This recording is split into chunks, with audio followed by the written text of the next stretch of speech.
भारत जो खुद को दुनिया की सबसे बड़ी जमहूरियत कहता है, दर हकीकत रियासती दहशतगर्दी का सबसे बड़ा सौदागर बन चुका है। इल्जामात की गर्दान, मीडिया का शोर और जबानी जमा खर्च, मगर जब सबूत मांगे गए तो मोदी सरकार के हाथ खाली निकले।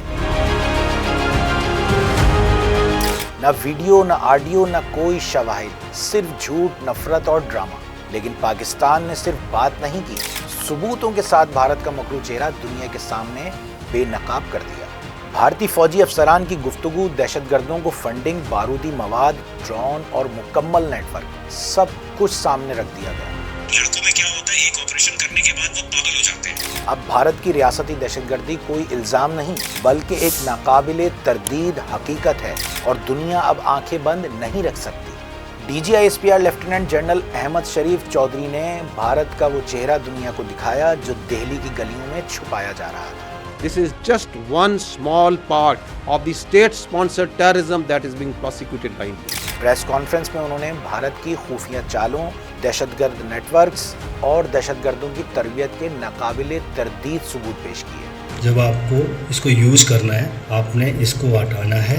पहलगाम वाक़ये को कई दिन गुजर गए हैं, मगर भारत के पास ज़बानी जमा खर्च और इल्ज़ामात के सिवा कुछ नहीं। जबकि पाकिस्तान ने हक़ाइक़ से पर्दा उठाया। 25 अप्रैल को झेलम के करीब एक भारतीय तरबियत याफ्ता दहशतगर्द अब्दुल मजीद को गिरफ्तार किया गया, जिससे 2.5 किलो वजनी बम, भारतीय साख्ता ड्रोन और 10 लाख रुपए बरामद हुए। ये दहशतगर्द भारतीय फौजी हैंडलर सूबेदार सुखविंदर से राब्ते में था, जिसकी ऑडियो गुफ्तगू मौजूद है। फ्यूचर में भी जब आप ऑपरेशन देंगे तो मैं आपको पैसे दूंगा। DGISPR ने बताया कि इस नेटवर्क में 4 भारतीय फौजी शामिल हैं, मेजर संदीप वर्मा, सूबेदार सुखविंदर, हवलदार अमित और एक सिपाही।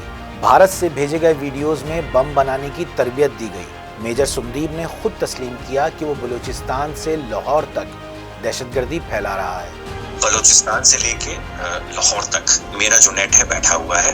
24 सितंबर को बरनाला भंबर में बारूदी मवाद सुखविंदर ने भेजा, जो अब्दुल मजीद ने हासिल किया। 13 अक्टूबर को जिला बाग में फौजी गाड़ी पर हमला किया गया, जिसमें 3 जवान जख्मी हुए और इस हमले के लिए दहशतगर्द को 1,80,000 रुपए दिए गए। 30 नवंबर को जलालपुर जट्टा में IED हमले में 4 फौजी जख्मी हुए और हमले के बाद दहशतगर्द ने 6,56,000 रुपए वसूल किए। लेफ्टिनेंट जनरल अहमद शरीफ चौधरी ने बताया कि 18 मार्च को कोटली के करीब IED की लोकेशन फराहम की गई थी और 19 मार्च को एक मशकूक बैग की स्कूल के बच्चों ने निशानदेही की। आर्मी यूनिट ने कोटली के करीब मशकूक बैग से बम बरामद किया। कोटली में बम बरामदगी के बाद भारतीय मीडिया ने मकबूजा कश्मीर में 5 बम बरामद होने का झूठा प्रोपेगेंडा किया।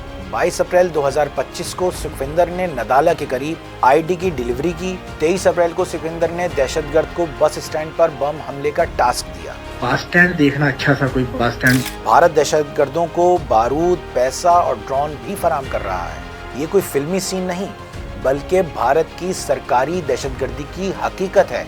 पाकिस्तान ने न सिर्फ दहशतगर्द को गिरफ्तार किया, बल्कि हर कदम, हर साजिश का सबूत पेश किया। अब भारत दुनिया की नज़रों में बेनकाब हो चुका है और इसका प्रोपेगेंडा खाक में मिल चुका है। ये है फ़र्क। एक जानिब पाकिस्तान जो आलमी सतह पर शफाफ अंदाज में सबूत पेश कर रहा है और दूसरी जानिब भारत जो सिर्फ प्रोपेगेंडा के जोर पर झूठ को सच बनाने की कोशिश कर रहा है। अगर भारत के पास वाकई कोई सबूत होते तो क्या वो अब तक पूरी दुनिया को ना दिखा चुका होता? लेकिन हकीकत ये है कि भारत के पास दहशतगर्दी के ड्रामे के सिवा कुछ नहीं।